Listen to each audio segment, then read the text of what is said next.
Почвам да снимам. Кажи ми да стана.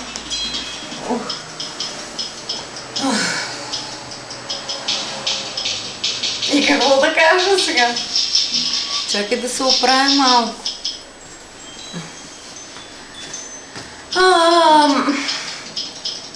Какво си изкарахме надолу?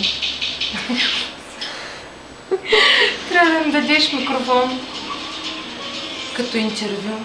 Нали си много правиш интервю? От чакра в чакра. От чакра в чакра. Добре, ами аз какво да кажа сега? Не знам. Искам да кажа, че мъжете са смутаняци, Идиоти. Използвачи. Не, мен мъж никой не ме е използвал до сега да ти кажа. Но може пък да не са всички такива. Що пък трябва всички мъже да са такива? Не е задължително всички мъже да са тапанари. Дей си прекъди поличката.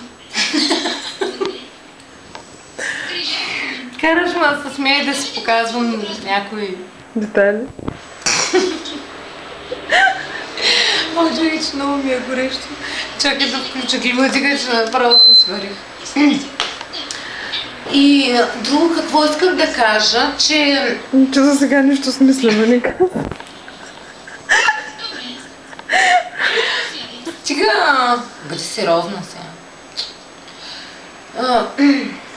Като се залиш бретона не ти отива. Трябва да пуснеш някой друг перчан, така много перверзно тъй. Да ми влиза в носа. Долните мустаците ми влизат. От чакра в чакра. Ами, нямам какво да кажа. Ами да заям да спирам тогава. То голям чекнище място си не намеря. То на къде ли не са вря? Ами, може да спрете вече, защото ме мръзна.